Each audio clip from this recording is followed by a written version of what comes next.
Hare Nama, Hare Nama eva kevalam, Kalo nasteva, nasteva, nasteva gatiranyata.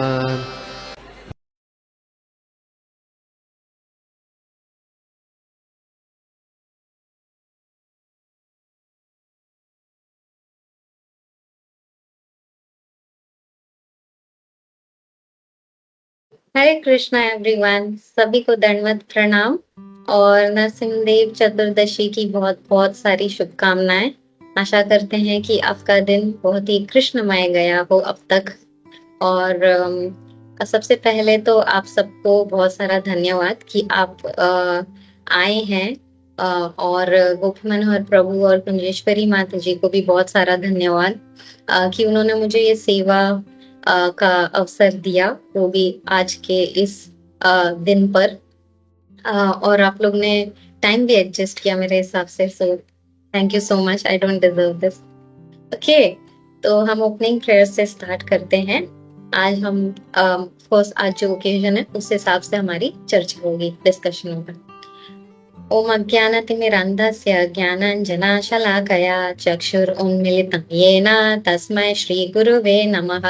श्रीचैतन्यमनोभीष्टं स्थापितं येन भूतले स्वयं रूप कदा मह्यं ददाति स्वपदान्तिकम्। वन्देऽहं श्रीगुरु श्रीयुतपदकमलं श्रीगुरून् वैष्णवंश्च श्रीरूपं साग्रजातं सहगणा रघुनाथान्वितां तां सजीवम् साद्वैतं सावधूतं परिजनसहितं कृष्णचैतन्यदेवं श्रीराधा कृष्णपदान् सहगणा ललिता श्रीविशाखान्वितांश्च। हे कृष्णा करुणा सिन्धु दीनबन्धु जगत्पते गोपेश गोपिका कान्ता राधा कान्ता नमोऽस्तुते। तप्त काञ्चन गौराङ्गी राधे वृन्दावनेश्वरी वृषभानुसुते देवी प्रणमामि हरिप्रिये। वाञ्छाकल्पतरुभ्यश्च कृपा सिन्धुभ्य एव च पतितानां पावनेभ्यो वैष्णवेभ्यो नमो नमः। जय श्री कृष्ण चैतन्य प्रभु नित्यानंद श्री अद्वैत गदाधरा श्रीवास आदि गौर भक्त वृंद। नमो विष्णुपादाय कृष्ण पृष्ठाय भूतले श्रीमते भक्ति वेदांत स्वामी निति नामिने। नमस्ते सरस्वती देवे गौरवाणी प्रचारिणे निर्विशेष शून्यवादी पाश्चात्येशतारिणे।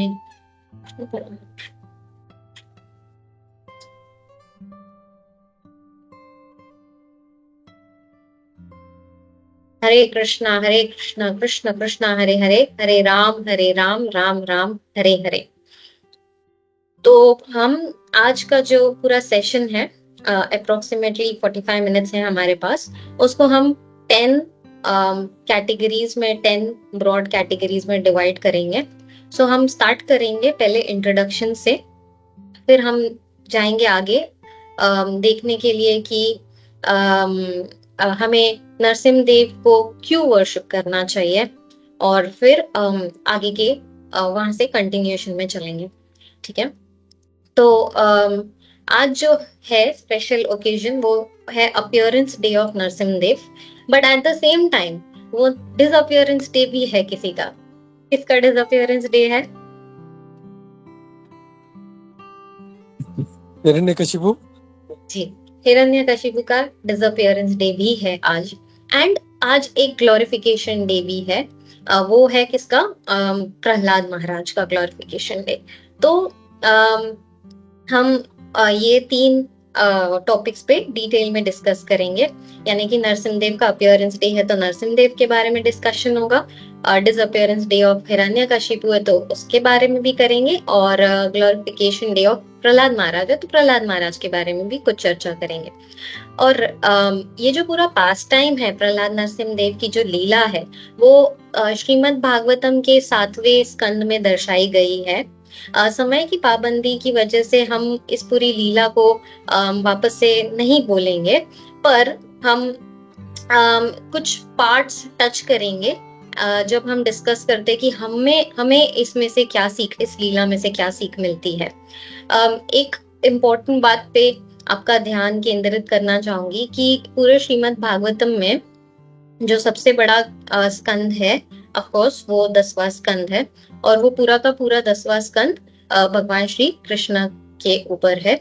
पर उसके बाद जो इकलौता स्कंद है, जो पूरा का पूरा स्कंद एक ही भक्त के ऊपर समर्पित किया गया है, और वो है 7वां स्कंद, जो है प्रहलाद महाराज के ऊपर समर्पित किया गया है। बाकी सब जो भागवतम के स्कंद है उसमें मोर देन 1 डिवोटीज के बारे में डिस्कशन हुआ है और ग्लोरिफिकेशन हुआ है।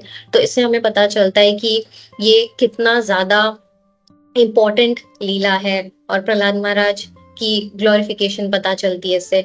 And time and again Prabhupada भी अपने कितने सारे लेक्चर्स में कैंटो नंबर 7 7वें स्कंद में से हमेशा श्लोक्स कोट करते रहते हैं। तो आइए देखते हैं कि नरसिंह देव को क्यों वर्शिप करना चाहिए, क्योंकि हम तो बोलते हैं कि हमें राधा कृष्ण को वर्शिप करना चाहिए। तो आज हम नरसिंह देव को क्यों वर्शिप कर रहे हैं, और हमेशा भी रोज डेली बेसिस पे क्यों करते हैं। कुछ लोगों को लगता है कि अगर हम नरसिंह देव को वर्शिप करते हैं तो हम राधा कृष्ण को नहीं वर्शिप कर रहे हैं या उनसे दूर जा रहे हैं, या ये दो अलग रास्ते हैं। पर आज हम देखेंगे कि ये एक्चुअली एक ब्रिज है। तो पहला पॉइंट है कि हम क्यों नरसिंह देव को वर्शिप करते हैं, वो है कि जो नरसिंह देव है उनकी पूजा करने से हमारी जो भक्ति है, राधा कृष्ण की जो भक्ति है, उसके पाथ में हमारे जितने भी अड़चन है, जितने भी ऑब्स्टिकल्स है, जितने भी विघ्न है, वो सब नरसिंह देव दूर कर देते हैं। हिज होलीनेस कदम कोनंद स्वामी महाराज कहते हैं कि Narasimha Dev is there with in our hearts as vighna vinashak to remove obstacles in our path of bhakti of Radha Krishna. तो इससे हमें पता चलता है कि ये दो अलग रास्ते नहीं है। इनफैक्ट राधा कृष्ण की भक्ति के रास्ते में जो ऑब्स्टिकल्स है वो कैसे दूर होंगे, नरसिंह देव की पूजा करने से। दूसरा पॉइंट ये है कि जो नरसिंह देव है वो अपने हाथों से, जो कमल कर है उनके, उन हाथों से वो भक्तों को आशीर्वाद देते हैं। किस चीज का आशीर्वाद देते हैं? कि वो राधा कृष्ण की भक्ति में हमेशा लीन रहे। तो वो जो नरसिंह देव प्रेयर्स में हम गाते हैं, तव कर कमल वरे नखाम अद्भुत श्रृंगम दालिता हिरण्यकशिपु तनुभृंगम। तो तव कर कमल वरे नखाम, तव कर मीन्स हैंड्स, तव मीन्स आपके, और कमल मीन्स लोटस फ्लावर। तो जो नरसिंह देव के जो हैंड्स है, जो हाथ है, वो किससे कंपेयर किया गया है? कमल के फूल से कंपेयर किया गया है। और फिर आगे जो लाइन है, नखाम अद्भुत श्रृंगम, नखाम मतलब नख जो है, और वो नख कितने शार्प है, थंडर बोल्ट जैसे शार्प है। अभी ये थोड़ा कॉन्ट्रडिक्टरी लगता है कि एकदम एक्सट्रीम शार्प और फियर्स जो रूप है उसमें लोटस जैसे सॉफ्ट हैंड्स कैसे हो सकते हैं। तो ये हम ऐसे समझ सकते हैं कि जो नरसिंह देव का रूप है वो उग्र या फियर्स इसलिए लगता है, वो उनके लिए है जो डीमंस है उनके लिए, और जो डिवोटीज है, जो भक्त है, उनके लिए ये सॉफ्ट हैंडेड है। तो इसी हैंड से जो कमल से भी कंपेयर हो सकते हैं, किनके लिए? भक्तों से नरसिंह देव आशीर्वाद दे रहे, और इसी हैंड से वो क्या कर रहे हैं? दालिता हिरण्यकशिपु तानुभृंगा, तानुभृंगा यानी कि तानु मीन्स बॉडी, बॉडी का चीर फाड़ कर रहे हैं। तो यानी इन्हीं हाथों से वो हिरण्यकशिपु की हार्ट सर्जरी भी कर रहे हैं। तो अभी जो हमारे में डेमोनियक वृत्ति है, आसुरी वृत्ति जो हमारे में होती है, जो क्वालिटीज होती है, उसको नरसिंह देव क्या कर रहे हैं? पूरा क्लीन अप कर रहे हैं, अनर्थ को हटा रहे हैं हमारे हृदय से, और एट द सेम टाइम उन्हीं हाथों से क्या कर रहे हैं? ब्लेसिंग्स दे रहे हैं। क्या ब्लेसिंग्स दे रहे हैं? कौन सा आशीर्वाद दे रहे हैं? कि हम राधा कृष्ण की भक्ति में लीन रहे। तो ये दो चीजें एक साथ हो रही है तो उनके हाथों से। और फिर तीसरा पॉइंट ये है कि जो पोटेंसी गोवर्धन में है व्रज लीला में, तो व्रज लीला में, गोवर्धन लीला में क्या हुआ था कि सारे भक्तों को प्रोटेक्शन दिया गया था, गोवर्धन ने प्रोटेक्ट किया था। तो ये सेम प्रोटेक्शन वाली जो पोटेंसी है वो नवद्वीप में किसके पास है? नरसिम्हदेव के पास है, राइट। तो हम चैतन्य चरितामृत में भी देखते हैं, जिसमें गौर लीला में, कि क्या होता है कि कितने सारे भक्त जो है वो शालिग्राम शिला, किसका? नरसिम्हदेव के शालिग्राम शिला को पूज रहे रहते हैं, अर्चना कर रहे रहते हैं। हम देखते हैं चैतन्य चरितामृत में कि एक जो भक्त है प्रद्युम्न ब्रह्मचारी, उनका नाम चैतन्य महाप्रभु चेंज करके क्या कर देते? नरसिम्हानंद ब्रह्मचारी, क्योंकि वो अपने हृदय में हमेशा नरसिम्हदेव को पूज रहे रहते हैं। और ऐसा भी कहा जाता है कि नरसिम्हदेव भगवान स्वयं उनसे डायरेक्टली बातें करते थे, तो इसलिए उनका नाम नरसिम्हानंद ब्रह्मचारी कर दिया गया था।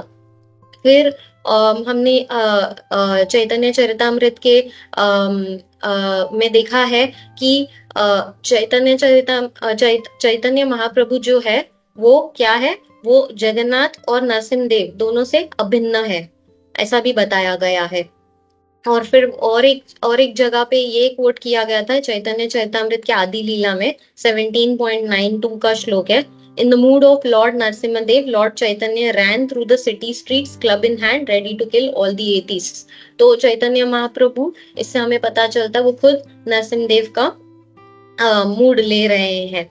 और ऑफ कोर्स हाँ, चांद काजी के एग्जाम्पल में भी ये हुआ था, जब चांद काजी ने संकीर्तन पार्टी को रोकने की कोशिश की थी और सारे मृदंगा को तोड़फोड़ कर दिया था, तब क्या हुआ था? तब चांद काजी के सपने में सोते वक्त नरसिम्हदेव आए थे। अब उनको ऑफ कोर्स नहीं पता था वो नरसिम्हदेव है, बट वो आए थे और उन्होंने उनको अटैक किया था चांद काजी को। और फिर अगले दिन चांद काजी ने आके चैतन्य महाप्रभु को कन्फेस किया कि हाँ, मेरे सपने में एक हाफ मैन हाफ लायन का रूप आया था, और उन्होंने स्कार्स भी बताए कि ये मुझे स्कार्स लगे हैं, हाँ, क्योंकि इसने मुझे अटैक किया था, तो मैं आपके संकीर्तन पार्टी में कोई डिस्टर्बेंस नहीं करूंगा। सो इससे हमको पता चलता है कि यही नरसिम्हदेव जो है, इनके पास कौन सी पोटेंसी है? प्रोटेक्शन पोटेंसी है, सारे भक्तों को प्रोटेक्ट करने की पोटेंसी है गौर लीला में, वो जो सेम ब्रज लीला में किसके पास है? गोवर्धन के पास है, राइट।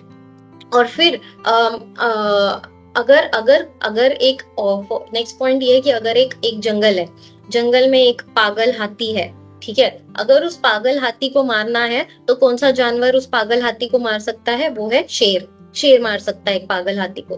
तो अब ये पागल हाथी कौन है? हमें पता है चैतन्य चरितामृत में किसका पागल हाथी से तुलना की गई है?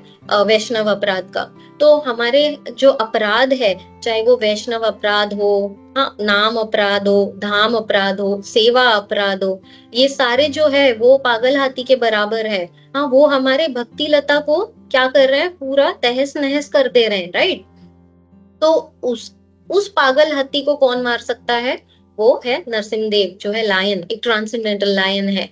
हाँ, हमारा मतलब अगर अपनी बात कहे तो मैं अपनी बात कहूँ तो भक्ति लता क्रीपर जो है इतना छोटा सा है कि उसको पागल हाथी की जरूरत नहीं, एक गोट भी आके खा के जाएगी तो चला जाएगा। यहाँ पे तो ऐसा हाल है। तो इमेजिन कि हमें कितना प्रोटेक्शन की जरूरत है, क्योंकि हम इतने अपराध कर रहे हैं डे टू डे बेसिस पे। तो इन अपराधों को भी कौन मार गिरा रहा है? वो है नरसिम्हदेव। तो इसलिए नरसिम्हदेव को पूजना इतना इम्पोर्टेंट है।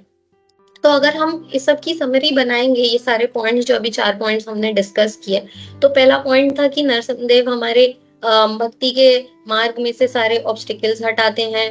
हाँ, फिर हमारी भक्ति लता को पागल हाथी या अपराधों से बचाते हैं, और हमारे जो भी अनर्था है हार्ट में, वो हार्ट सर्जरी करते हैं, और फिर हमें ब्लेसिंग भी देते हैं कि हम राधा कृष्णा की सेवा में लीन रहे।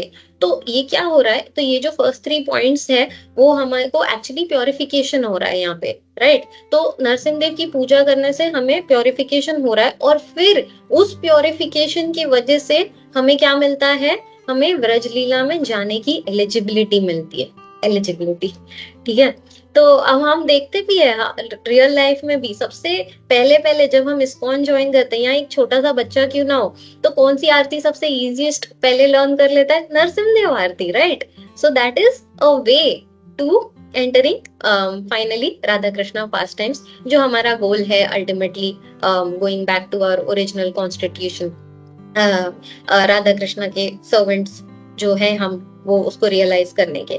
सो एक्चुअली अगर जो लोग को लगता है कि अगर नरसिंहदेव की पूजा करने से हम राधा कृष्णा की पूजा से डिविएट हो रहे हैं और ये दो अलग मार्ग है, वो नहीं है। हमें पता चलता है कि ये एक्चुअली ब्रिज है, उल्टा नरसिंहदेव की पूजा करने से और एस्केलेट हो रहा है हमारा राधा कृष्णा की तरफ भक्ति करना, राइट।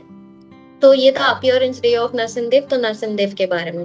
अब डिसअपियरेंस डे ऑफ हिरण्यकशिपु, तो कुछ हिरण्यकशिपु के बारे में चर्चा करते हैं। अब हिरण्यकशिपु के बारे में जब इंडिविजुअली तो चर्चा करने से अच्छा मैंने सोचा एक डिस्टिंग्विश बिटवीन कर लेते हैं, हिरण्यकशिपु एक तरफ और प्रहलाद महाराज एक तरफ, इनके बीच में एक हम तुलना कर लेते हैं। तो सबसे पहला पॉइंट अगर हम देखेंगे वो है उनकी उम्र। तो हिरण्यकशिपु तो प्रहलाद महाराज के पापा हैं, ठीक है, तो वो काफी बड़े हैं, और प्रहलाद महाराज तो एक छोटू बेबी 5 इयर्स का है, ठीक है। तो देखा जाए तो प्रहलाद महाराज बहुत छोटे हैं, हिरण्यकशिपु यहाँ पे बड़े हुए। अब आइए देखते स्किल्स की बात, स्किल्स किसके पास ज्यादा हैं। ऑफ कोर्स प्रहलाद महाराज कोई के पास कोई स्किल्स नहीं थे, क्योंकि उनका तो स्कूल में मन ही नहीं लगता था, उनको कुछ भी सिखाते थे वो उनका सुनते ही नहीं थे, राइट। तो उनके पास कोई एज सच कोई आर्चरी स्किल्स या तलवार मारने की स्किल ये सब नहीं था। बट हिरण्यकशिपु के पास तो सारे 3 वर्ल्ड्स का किंग है, वो सबको सबके रूलर है, तो ऑफ कोर्स उनके पास सारी की सारी स्किल्स हैं। फिर हाँ, ऑस्टेरिटीज, अगर ऑस्टेरिटीज की बात करें तो उस पर्टिकुलर लाइफ टाइम में प्रहलाद महाराज ने कोई ऑस्टेरिटीज एज सच नहीं की थी to achieve some kind of opulences या कुछ उनमें पावर आ पाए, ऐसी कोई ऑस्टेरिटीज उन्होंने नहीं की थी। बट हिरण्यकशिपु ने इतनी ऑस्टेरिटीज की थी, इतनी तपस्या की थी कि और इतने सालों तक की थी कि पूरा का पूरा एंट हिल उनके ऊपर फॉर्म हो गया था, और उनकी ऑस्टेरिटी इतनी सिवियर थी कि पूरे 3 वर्ल्ड्स ट्रेम्बल होने लग गए थे, और ब्रह्मा जी को स्वयं आना पड़ा कि उनको उनकी ऑस्टेरिटी को रोकने के लिए, राइट, और उनको जो बून चाहिए वो देने के लिए, करेक्ट। तो उन्होंने तो इतनी ऑस्टेरिटी की थी। तो यहाँ पे भी हम देखते हैं किसका दर्जा ऊपर है, हिरण्यकशिपु का दर्जा काफी ऊपर है, राइट। फिर कंट्रोल की बात करते हैं कि किसका कंट्रोल, अभी कंट्रोल की बात करेंगे तो प्रहलाद महाराज के पास तो कोई कंट्रोल ही नहीं था। इनफैक्ट प्रहलाद महाराज के टीचर्स उनको डांटते थे, हाँ, उनको चेस्टाइज करते थे। बट हिरण्यकशिपु की बात करें तो हिरण्यकशिपु के पास तो इतना कंट्रोल था कि वो सूर्य उदय और सूर्यास्त को भी कंट्रोल कर सकते थे। हाँ, वो वायु अग्नि सबको इतना कंट्रोल कर सकते थे कि जो इन सबके जो देवता है वो सब हिरण्यकशिपु से डर के इनफैक्ट ह्यूमन फॉर्म लेने लग गए, जो एक्चुअली उनके लिए एक डाउनफॉल है, राइट। वो गिर रहे हैं नीचे, हाँ, ह्यूमन कैटेगरी में आ रहे हैं, क्यों? क्योंकि उनको छुपना था हिरण्यकशिपु से, तो वो ऐसे ह्यूमन बन के, वन ऑफ द ह्यूमंस बन के छुप रहे थे कि नहीं हम देवता नहीं है। तो कुछ सारा का सारा कंट्रोल किसके पास है, हिरण्यकशिपु के पास है। वो एक्चुअली पूरे 14 प्लैनेटरी सिस्टम्स को कंट्रोल कर रहा था, इतना ज्यादा कंट्रोल है। तो अगेन हम इसमें किसकी श्रेष्ठता देखते हैं, हिरण्यकशिपु की श्रेष्ठता देखते हैं, राइट। फिर डिजायर की बात करते हैं तो प्रहलाद महाराज के तो कोई डिजायर्स थे ही नहीं। इनफैक्ट हम एंड में जब स्टोरी में देखते हैं कि जब नरसिंहदेव आए और प्रहलाद महाराज को कहा कि आपको जो मांगना है, कोई आशीर्वाद कोई बूंद मांगो, तभी भी उन्होंने अपने लिए कुछ नहीं मांगा। बट हिरण्यकशिपु के डिजायर्स देखेंगे तो कैसे, कौन से डिजायर थे, इमोर्टैलिटी के डिजायर थे, लाइक एक्सट्रीम, इतना एम्बिशियस, क्योंकि ऑफकोर्स उन्होंने वो बात थी तो इसलिए वो इतना बड़ा एम रख सकते हैं, राइट।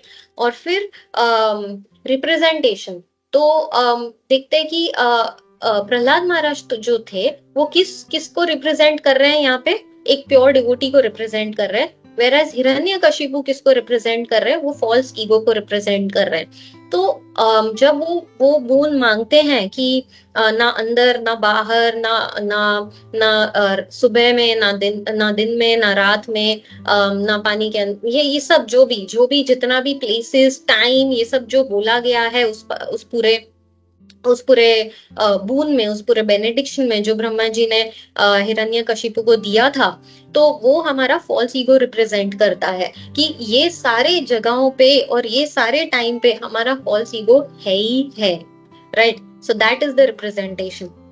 तो अभी हमारे अंदर दोनों पार्ट्स है, अगर हम देखेंगे तो कुछ पार्ट्स प्रहलाद महाराज के भी रिफ्लेक्ट होते हैं और कुछ पार्ट्स हिरण्यकशिपु के भी रिफ्लेक्ट होते हैं। तो अब हमारा चॉइस है कि हमें कौन सा पार्ट को ज्यादा एम्फेसिस देना और ज्यादा ग्रो करना है अपने अंदर, हिरण्यकशिपु वाला या प्रहलाद महाराज वाला। That is the take from this Narasimhadev lila, Prahlad Narasimha lila. तो अगर देखा जाए तो मोस्ट ऑफ दिस क्वालिटीज में हम देखते हैं कि श्रेष्ठता किसकी थी? हिरण्यकशिपु की श्रेष्ठता थी, राइट? हिरण्यकशिपु कितने सारे पॉइंट्स में, सब में प्रहलाद महाराज से कंपैरिजन में देखेंगे तो कितने ज्यादा एक्सट्रीम, कोई कंपैरिजन ही नहीं है। फिर भी हिरण्यकशिपु का लॉस क्यों हो गया? अल्टीमेटली उनका वध क्यों हो गया? उनका सब कुछ क्यों छिन गया? क्यों उनका डिस्ट्रक्शन हो गया? तो इसका आंसर के लिए हमें कैंटो 7 के चैप्टर 8 के श्लोक नंबर 3 and 4 के पर्पेट का लाइन देखना चाहिए, जहाँ श्रीला प्रभुपाद कह रहे हैं, when one is impudent towards a highly authorized devotee, one is punished by the laws of nature। जब हम किसी भक्त के प्रति कोई अपराध करते हैं तो क्या होता है कि हमें बहुत सारा दंड मिलता है लॉज ऑफ नेचर से, ठीक है? The duration of his life is diminished and he loses the blessings of superior persons and the results of his pious activities.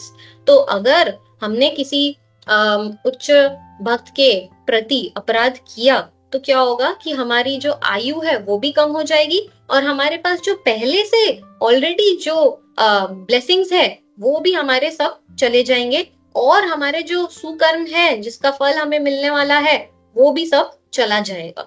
तो इतना डेंजरस है कि किसी भक्त को के प्रति अपराध करना, राइट? और फिर कैंटो 10 में भी श्रीमद् भागवतम के 4th चैप्टर के 46 श्लोका में बताया गया है कि when one mistreats great souls, his lifespan, opulence, reputation, religion, possessions and good fortune are all destroyed। क्या क्या जा रहा है? हमारी आयु जा रही है, ठीक है? हमारे ऐश्वर्य जा रहे, हमारा जो यश है वो जा रहा है, हमारा धर्म, हमारी सारी जो आपत्ति है, संपत्ति है वो जा रही है और हमारा जो भी गुड फॉर्च्यून है सब चला जा रहा है, सारा का सारा विनाश हो जा रहा है। क्या करने से? सिर्फ एक चीज करने से, जब हम किसी भक्त के प्रति अपराध करते हैं, when we mistreat great souls। इसलिए हिरण्यकशिपु इतने श्रेष्ठ थे, फिर भी क्या हुआ? उनका नाश हो गया।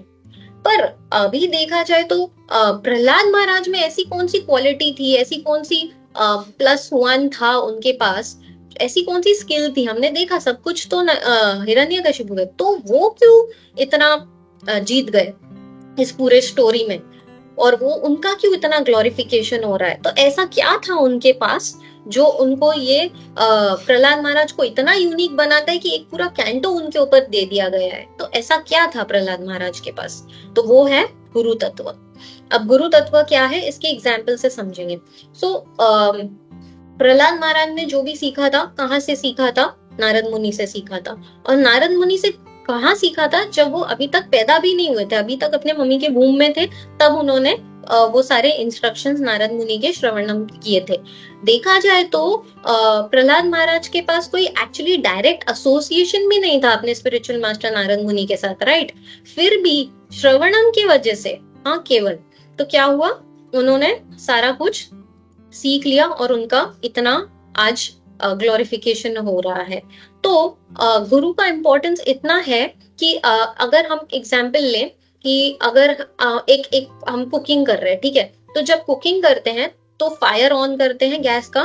अब उस फायर में मेरे जो भी खाने बनाने की जो सामग्री है वो डायरेक्टली मैं अगर डाल दूं उस आग में, अग्नि में, तो वो सब जल जाएगा, उसमें कुछ खाना बनेगा नहीं मेरा। मुझे क्या चाहिए? एक बर्तन चाहिए, एक कुकिंग पॉट चाहिए, ठीक है? तो फायर और इंग्रेडिएंट्स के बीच में एक कुकिंग पॉट होना बहुत जरूरी है। अब उस कुकिंग पॉट को फायर पे रखा जाए और फिर वो इंग्रेडिएंट्स अगर उसमें डाले जाए तो बनता है एक मस्त रेसिपी, राइट? उसी तरह हम क्या है? हम ये कुकिंग इंग्रेडिएंट्स है और फायर क्या है? भगवान श्री कृष्ण, ये फायर है। अब हम डायरेक्टली भगवान श्री कृष्णा को अप्रोच नहीं कर सकते हैं, हमें क्या चाहिए, एक कुकिंग वेसल चाहिए। वो कौन है, वो हमारे गुरु है। तो गुरु के थ्रू जब हम जाते हैं तो एक ब्यूटीफुल रेसिपी बनती है। तो ये गुरु तत्व का इंपॉर्टेंस है। हाँ, और एक एग्जाम्पल से अगर देखेंगे कि एक कमल का जो फूल है, ठीक है, अगर सूर्य की किरणें कमल के फूल पर गिरती है तो कमल का फूल या तो खिल जाता है या तो पूरा एकदम क्या बोलते हैं, सूख के मर जाता है, बंद हो जाता है, गिर जाता है, ड्राई हो जाता है, विदर हो जाता है। अब वो कैसे डिपेंड करेगा कि कौन सा वाला होने वाला है, डिपेंड कि अगर वो पानी में रखा है कि नहीं। ठीक है, इसलिए हम जब फ्लावर शॉप में भी देखते हैं कि कमल के फूल को नीचे स्टेम में बकेट में रखा रहता है पानी भर के, राइट। तो जब तक वो पानी में है ना और फिर सूर्य की किरण पड़ रही है ना तो वो ब्लूम होता है, वो ग्लो होता है, हाँ वो खिलता है। बट अगर पानी से निकाल दिया और फिर वही सेम सूर्य की किरण पड़ेगी ना उस कमल के फूल पे तो वो मुरझा जाता है। तो अगेन कमल का फूल का कंपैरिजन क्या है, वो हम है जीव, सूर्य की किरण कौन है, वो है भगवान, और ये पानी जो है वो कौन है, वो गुरु तत्व है। तो अगर हम पानी से कनेक्टेड है तो हम ब्लूम होंगे, राइट। तो उसी तरह से कमल के फूल की तरह ये गुरु से हमें ऑलवेज कनेक्टेड रहना चाहिए तो ही हम ब्लूम हो सकते हैं। तो ये जो गुरु तत्व था, ये जो गुरु के साथ जो कनेक्शन था ना, ये था प्रहलाद महाराज के पास, जिसकी वजह से ये पूरा आज उनका ग्लोरिफिकेशन है, पूरा कैंटो उन पे डेडिकेट किया गया है। ठीक है, तो हमें भी अपने गुरु से ऑलवेज कनेक्टेड रहना चाहिए। और फिर देखने वाली बात यह है कि उन्होंने जब से सारा का सारा इंस्ट्रक्शन नारद मुनि से सुना, ठीक है, फिर उन्होंने जाके आगे प्रीच भी किया, हाँ, अपने स्कूल फ्रेंड्स को। और वो स्कूल फ्रेंड्स तो क्या थे, सब डीमंस के बच्चे लोग थे, राइट। तो भी उन्होंने जाके प्रीच किया जो भी उन्होंने सुना था। तो इससे पता चलता है इंपॉर्टेंस ऑफ प्रीचिंग, हमें सीखने मिलता है यहाँ पे कि अगर हमें कृष्णा का फेवरेट बनना है, भगवान का प्रिय बनना है, तो भगवान खुद भगवत गीता में बोलते हैं कि क्या करना चाहिए हमें। ये भगवान का जो कॉन्फिडेंशियल नॉलेज है, जो हमें भगवान के रिप्रेजेंटेटिव यानी जो गुरु से मिला है, वो क्या करना चाहिए, वो आगे बांटना चाहिए। ओके, बट देन प्रीच करना चाहिए, good enough. But 2 types of preaching है यहाँ पे, एक सुना और फिर जाके बोल देना चाहिए अपने फ्रेंड्स को या फैमिली को या जिनको भी। तो अगर ऐसा प्रीचिंग करेंगे कि सुना और बोला वाला, ठीक है, फ्रॉम ईयर्स टू माउथ, ये वाला प्रीचिंग, तो सामने वाले का भी क्या होगा, वो ईयर्स में जाएगा और ताली बजेगी और ग्लोरिफिकेशन आपका होगा। ठीक है, आपको बहुत वाहवाही मिलेगी ऐसी प्रीचिंग में। क्यों मिलेगी, क्योंकि आप तो अपने गुरु के वर्ड्स रिपीट कर रहे हो। सो ऑफ कोर्स वो एक्चुअली तो श्रेय तो उनका ही है। बट अगर हार्ट को इन्वॉल्व कर दिया ना, सुना, उसको रियलाइज किया, एब्जॉर्ब किया, हाँ, अप्लाई करने की कोशिश तो की, और फिर वो आगे जाके बोला गया, तो क्या होगा कि बिकॉज इसमें हार्ट इन्वॉल्व हो गया ना, तो वो लिसनर के भी हार्ट से कनेक्शन हो जाएगा। ठीक, तो जब कुछ लोग आके पूछते कि प्रीचिंग कैसे करना चाहिए, कि कुछ टिप्स बताओ, हाँ, जो नए डिवोटीज जो प्रीचिंग करना स्टार्ट करते हैं, जिनको हम प्लेटफॉर्म देते हैं लेक्चर्स देने के लिए, तो आके कभी मुझे पूछेंगे कि क्या कैसे करना चाहिए बताओ। तो मैं एक ही चीज उनको हमेशा बोलती हूँ कि when you preach only that you practice, then the listeners will practice what you preach. बहुत जरूरी है, आप वो बोलो जो आप खुद मानते हो, करते हो, विश्वास रखते हो। अगर आपका कन्विक्शन है और उस कन्विक्शन से जब आप बोलते हो ना, तो सामने वाला भी कन्विंस होता है। तो ऐसा है कि ये था कि प्रीचिंग का इंपॉर्टेंस, और एब्जॉर्प्शन के साथ प्रीचिंग का इंपॉर्टेंस ये था। तो फिर अभी हम जब गुरु तत्व की बात कर रहे हैं, तो प्रहलाद महाराज के गुरु जो है वो नारद मुनि है। तो ऑफ कोर्स किसी का भी ग्लोरिफिकेशन उनके गुरु के ग्लोरिफिकेशन के बिना इनकम्प्लीट है, राइट। तो हम नारद मुनि के बारे में भी कुछ फ्यू मिनट्स चर्चा करेंगे। तो यहाँ पे कैंटो 7 में ही क्या हो रहा है एक्चुअली, ये जो पूरी लीला है, वो क्या हो रहा है, वो एक्चुअली युधिष्ठिर महाराज ने नारद मुनि को क्वेश्चंस पूछा है राजसूय यज्ञ की टाइम पे, और फिर नारद मुनि जब ये आंसर्स दे रहे हैं उस टाइम पे ये पूरा पास टाइम बता रहे हैं। सो ऐसा हुआ है। तो अगर नोटिस करने वाली बात है कि नारद मुनि जब ये पूरी पास टाइम बता रहे और प्रहलाद महाराज का ग्लोरिफिकेशन कर रहे, तो बेसिकली गुरु हाँ अपने शिष्य का एक पब्लिक प्लेटफॉर्म पे ग्लोरिफिकेशन कर रहे हैं। नॉर्मली व्यास पूजा में डिसाइपल्स अपने गुरु का ग्लोरिफिकेशन करते हैं।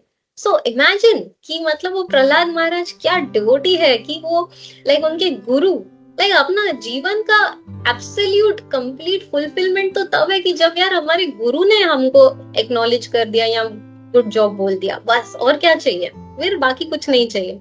और यहाँ तो पब्लिकली हो रहा है। सो दैट इज द ब्यूटी। और ये क्यों हो रहा है? बिकॉज कि प्रीचिंग करने की वजह से जब प्रीचिंग करते हैं we become dear to the Lord और हमारे स्पिरिचुअल मास्टर को प्लेजर मिलता है। दूसरी बात, जब यहाँ पे अगर हम पढ़ते हैं कैंटो 7 में, जब इस पूरी नारद मुनि जब ये पूरा पास टाइम बताते हैं और जहां जहां उनको बताना है कि हिरण्यकशिपु ने जब कोई वर्ड्स बोले तो हिरण्यकशिपु उवाच, यू नो, उसमें क्या वर्ड यूज किया है? हिरण्यकशिपु उवाच नहीं वर्ड यूज किया है, श्री हिरण्यकशिपु उवाच वर्ड यूज किया है। श्री नारद मुनि हिरण्यकशिपु को श्री का दर्जा दे रहे। इमेजिन। हाँ, आप देख सकते हैं 7.8 में है, हाँ 7.8.5 में श्री हिरण्यकशिपु उवाच। हाँ वहां पे वो बोल रहे Hiranyakashipu, let's go 7.8.5।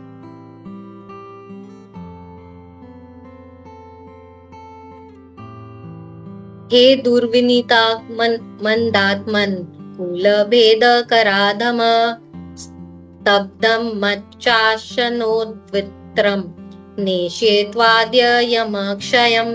Hiranyakashipu said, O most impudent, most unintelligent disruptor of the family. Hiranyakashipu Prahlad महाराज को बोल रहे most impudent, most unintelligent disruptor of the family. O lowest of mankind, you have violated my power to rule you, and therefore you are an obstinate fool. Today I shall send you to the place of Yamraj. तो ठीक है, ये कठोर शब्द हिरण्यकशिपु ने प्रहलाद महाराज को बोले, ये पॉइंट नहीं था। पॉइंट ये था कि नारद मुनि श्री हिरण्यकशिपु उवाच बोल रहे हैं। इससे हमें पता चलता है कौन सी क्वालिटी, अमानी न मान देना कीर्तनीय सदा हरि। तो एक वैष्णव की ये क्वालिटी है कि वो सबको मान देते हैं, सबको रिस्पेक्ट देते हैं।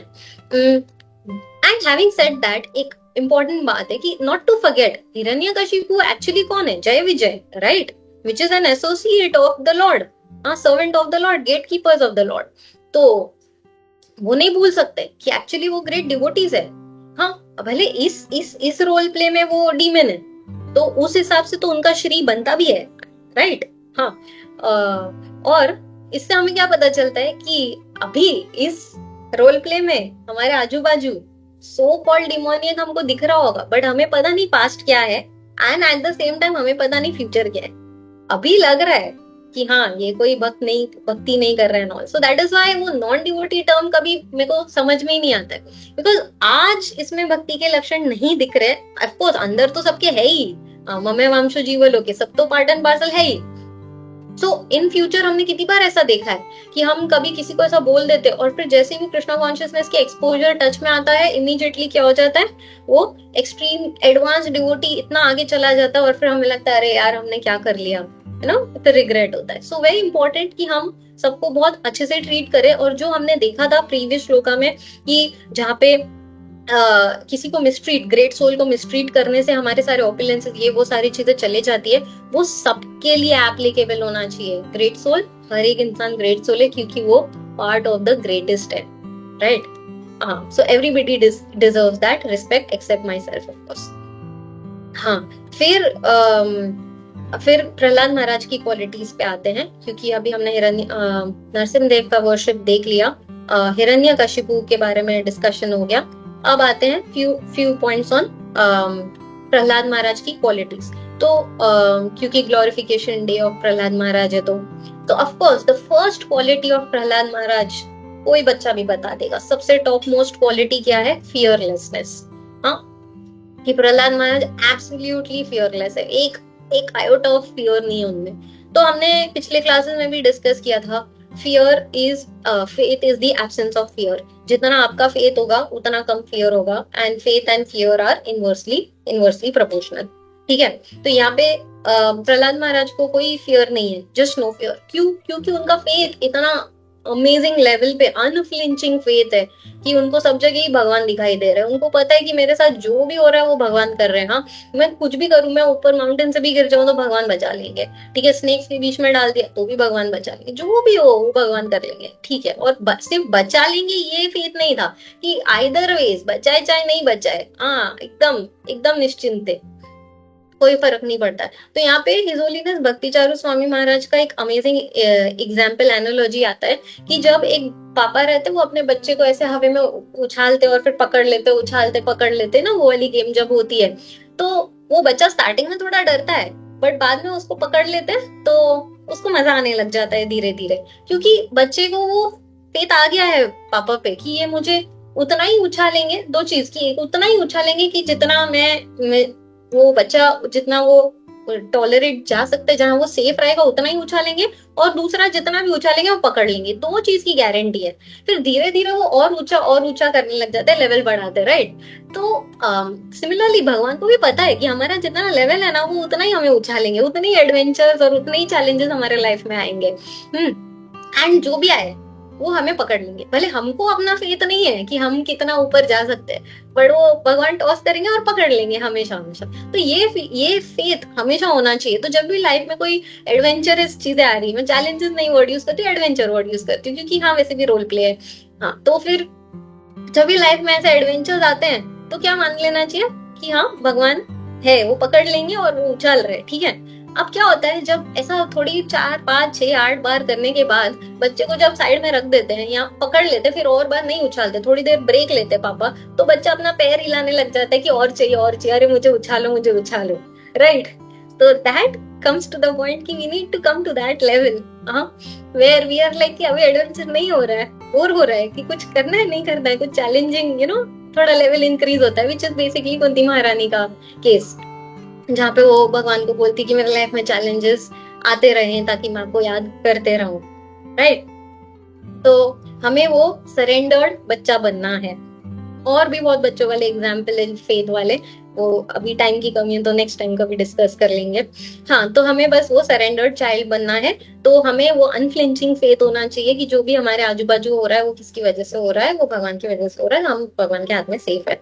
दूसरा पॉइंट जो था प्रहलाद महाराज की क्वालिटी है अमेजिंग वाली, वो है उनकी ऑनेस्टी, उनकी ट्रूथफुलनेस, वो कितने सच बोलते हैं। अभी एक बार जब हिरण्यकशिपु ने प्रहलाद महाराज को पूछा कि ये तुम्हारी सारी शक्ति कहाँ से आती है, तो प्रहलाद महाराज ने क्या बोला कि मेरा सोर्स ऑफ स्ट्रेंथ वही है जो आपका है और बाकी सबका है, सबकी शक्ति एक ही जगह से आती है, और भगवान से जो आती है, और भगवान के बिना किसी की भी शक्ति नहीं है, चाहे वो चर हो, अचर हो, ऊंच हो, नीच हो, कोई भी हो, सारी शक्ति इवन इंक्लूडिंग ब्रह्मा की किससे आती है, वो भगवान से आती है।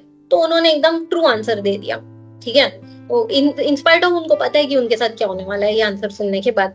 हाँ, और दूसरा बार जब एक बार जब हिरण्यकशिपु ने प्रहलाद महाराज से पूछा था कि आके लैब पे बिठा और बोला कि बताओ आपने स्कूल में क्या सीखा, सबसे बेस्ट चीज आपको स्कूल में क्या लगती है, तो वहां पे भी प्रहलाद महाराज ने सच सच आंसर दे दिया। अब राजनाथ स्वामी महाराज यहाँ बताते कि एक्चुअली स्पीकिंग कि अगर प्रहलाद महाराज आंसर दे देते थे कि हाँ मुझे 2+2=4 सीखा और मुझे बहुत अच्छा लगा, मैथ सीखा, सोशियोलॉजी सीखा, कुछ भी आंसर ABCD बोल के बोल सकते थे कि हाँ मुझे ये बहुत अच्छा लगा, ये सीखा है, बट उन्होंने नहीं बोला। वो अगर ऐसा बोलते तो उनकी साधना सब सही रहती, राइट। वो अपना अपना भक्ति करते रहते, उनको ये सब टॉर्चर नहीं सहन करना पड़ता था, बट उन्होंने फिर भी जानते हुए कि इतना सारा प्रॉब्लम आएगा फिर भी सच बोला। क्यों? क्योंकि कंपैशन था। किसके लिए कंपैशन है? हिरण्यकशिपु के लिए। कैसे? ऐसे कि अगर मैं सच बताऊंगा, मैं हमेशा हरि कथा बोलता रहूंगा, तो शायद कभी किसी दिन इनका दिल पिघल जाएगा। उस कंपैशन से वो सच बोल रहे थे। एंड इससे हमें किसकी याद आती है? श्रीला प्रभुपाद की। श्रीला प्रभुपाद ने भी यही किया। वो अपना वृंदावन में लास्ट के जो अपने ओल्ड एज में बिता सकते थे, वो ऑलरेडी वृंदावन में ही थे, वो छोड़ छाड़ के उनको अमेरिका तक जाने की जरूरत नहीं थी इतना चैलेंज लेने की। बट क्यों? क्योंकि उनको कंपैशन था और वो हमेशा सच बोलते थे। वो कोई जस्ट नो फियर ऐसा है Krishna is supreme, Krishna is supreme. वो भी अमेरिका में ऐसे लोग को जाके बोलना कि आपकी 4 रेगुलेटिव प्रिंसिपल्स एंड ऑल ऐसा। सो एनीवे, तो ये ऑनेस्टी की बात है। एंड ऑफ कोर्स इसमें कंपैशन का एलिमेंट भी आया। एंड थर्ड क्वालिटी जो प्रहलाद महाराज की देखने मिलती है वो है उनका टॉलरेंस, उनका पेशेंस। तो ऑफ कोर्स इतना सब उनके पापा ने उनके साथ किया, फिर भी उन्होंने कभी कंप्लेन नहीं किया अपने पापा के अगेंस्ट। वो इनफैक्ट अभी हमने जो श्लोक पढ़ा कोइंसिडेंटली उसमें हमने देखा कि वो उनको कितना, हिरण्यकशिपु कौन से वर्ड्स यूज करे, ऑब्स्टिनेट, फूल, ये वो, lowest of Mankind, disruptor of family. हाँ, इंटरेस्टिंग। तो ये सब बोल रहे हैं और प्रहलाद महाराज सामने क्या कर रहे हैं, वो हाथ जोड़ के खड़े, मेरे पिता है। That is the level of tolerance. ठीक है, ये हमें इनका टॉलरेंस। और उन्होंने कोई कंप्लेन नहीं किया। एंड सेकेंड थिंग, ना ही उन्होंने कभी ये कंप्लेन किया अरे भाई मैंने कितना गो थ्रू कर लिया, भगवान अभी आ जाओ, मुझे बचा लो। No, just no.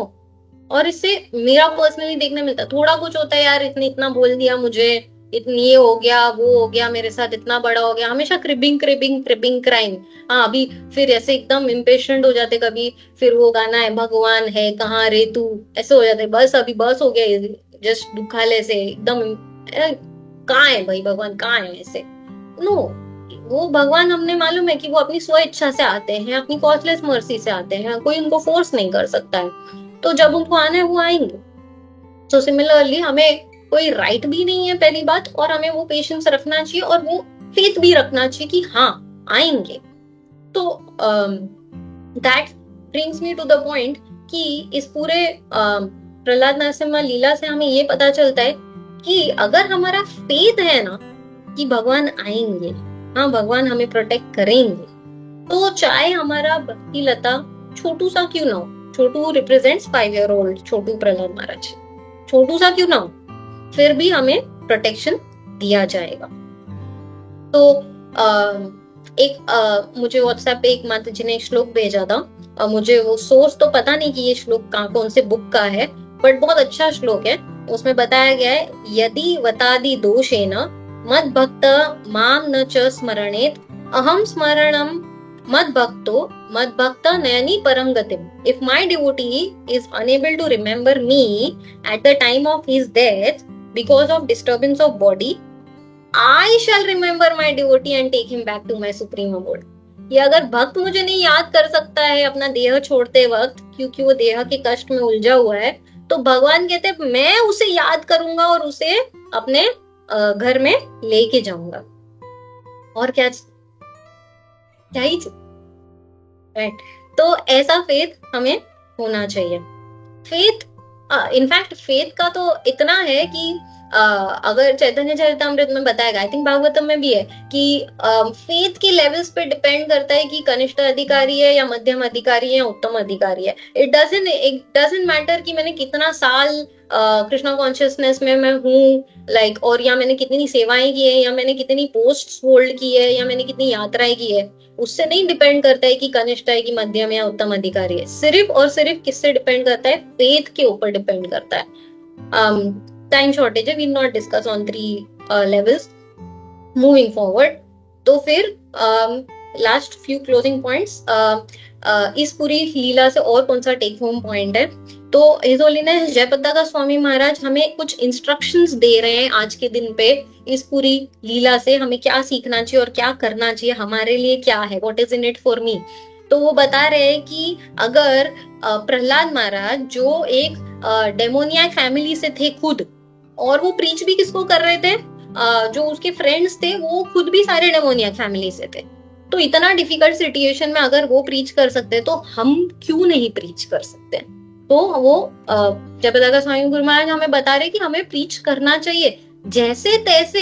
एक बार तो कृष्णा का नाम हम बुलवा ही सकते हैं ना किसी से, बस वो करने के लिए वो हमें बोल रहे हैं आज के दिन। और वो बता रहे हैं कि ये प्रीचिंग करने से क्या होता है, ये प्रीचिंग करने से हमने देखा क्या होता है कि हम भगवान के प्रिय बन जाते हैं। और गुरु महाराज हमसे खुश हो जाते हैं, ये हमने देखा आज की क्लास में। तो ये हमें करना है, ऐसा गुरु महाराज हमें बोल रहे करने के लिए। और फिर last topic which is current application. इस पूरे लीला का आज के सिनेरियो में कितना मस्त रेलेवेंस है हमारे लिए।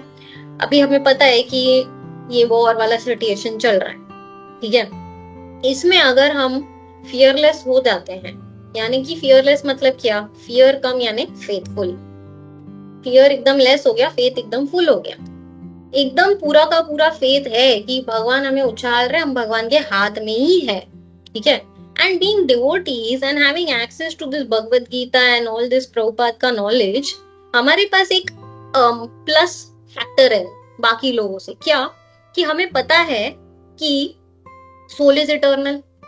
हाँ, हम भगवद गीता में देखते हैं न त्वेवाम जातु नासम, फिर हम देखते हैं देहिनोस्मिन यथा देहे।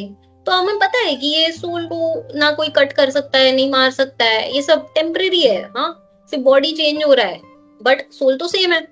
तो इस बेसिस पे, इस रियलाइजेशन से हम बाकी लोग से एटलीस्ट कम फियरफुल होने चाहिए इस सिचुएशन में।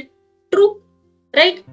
तो हम अगर कम फियरफुल है या अगर हम पूरा ही फियरलेस हो सकते हैं, तो हमारे पास वो ये पूरा फैसिलिटी दिया गया है, ये पूरे हमारे वेपन्स है, जो श्रीला प्रभुपाद की बुक्स है और ये जो रियलाइजेशंस है हमारे, ये जो श्लोकास है, हाँ, वो क्या है कि हम जो भक्ति तीर्थ स्वामी महाराज हमेशा बोलते कि हम स्पिरिचुअल वॉरियर्स है।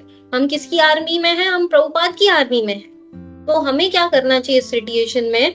हाँ, खुद फियरलेस होके, खुद रियलाइजेशंस और कन्विक्शंस होके, ये सारे शास्त्र के जो हमें पता है कि सोल इज इटर्नल, तो हम और फिर ये सारी एट्रोसिटीज जो हो रही है उसको टॉलरेंट होके, जैसे कि प्रहलाद महाराज भी टॉलरेंट थे सारी की सारी जो शोषण उनके साथ हो रही थी, एक स्पिरिचुअल वॉरियर बन के प्रभुपाद के आर्मी में हम लोगों को इजीली कन्विंस कर सकते इस सिचुएशन में कि भाई ये दुखालय अशाश्वतम है।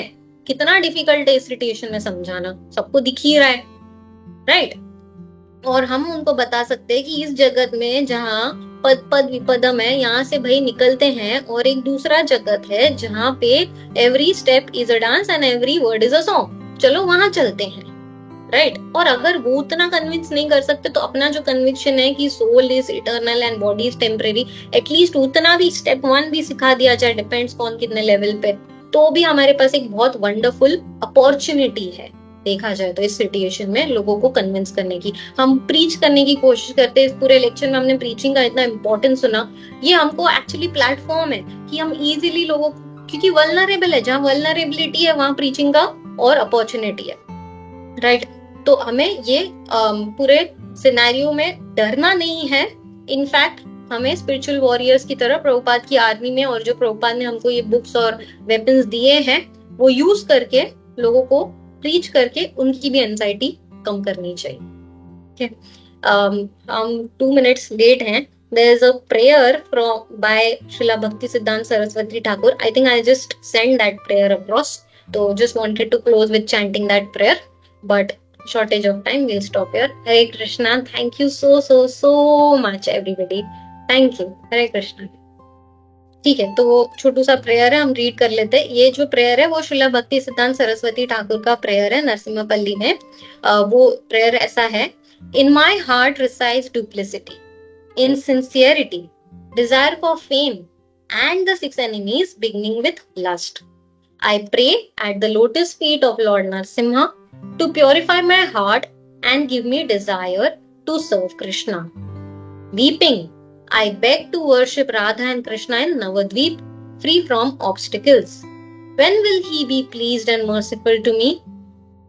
Though terrible for the evil, he is auspicious for devotees, headed by Prahlad. When will he speak to me, a worthless fool, and remove fear? Hare Krishna.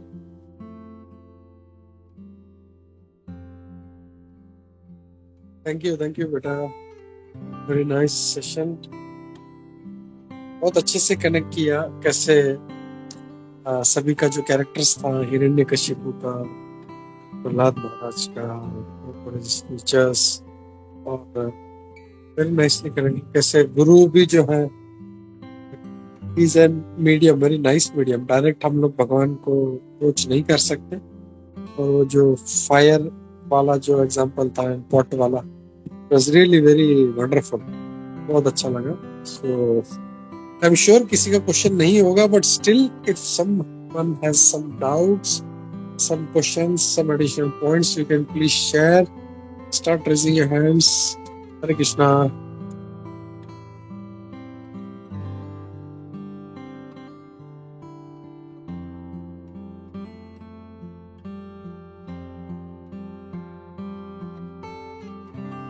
Okay. So thank you, beta. Thank you for taking up this session. अच्छा लगा। आज का बहुत ही special day है, नरसिंह चतुर्दशी, और पूरा जो नरसिंह का जो एस्पेक्ट्स था, फिलोसॉफिकल एस्पेक्ट्स, बहुत अच्छे से प्रेजेंट किया। So thank you for that, and request you to please keep coming again and again and keep sharing. Thank you. Hare Krishna. Thank you, Prabhu. Thank you, everybody, for accommodating again. Thank you so much for And this thank you all the guests who have joined today. I think there are so many of guests. Palika Mataji, Yasha, Priya Parekh, Kripamai, and so Malvika, and innumerous guests have come with you. So thank you and for everybody, to everybody for joining and making this occasion special for us. Hare Krishna. सभी भक्तों को धन्य प्रणाम। वाञ्छा कल्पतरुभ्यश्च कृपा सिन्धुभ्यश्च पतितानां पावनेभ्यो वैष्णवेभ्यो नमो नमः। अनंत कोटि वैष्णववृंद की जय, श्री प्रभुपाद की जय, वृंद की जय, सभी उपस्थित भक्तवृंद की जय, श्री श्री नरसिंह चतुर्दशी महामहोत्सव की जय। हरे कृष्णा। थैंक यू बेटा। हरे कृष्णा।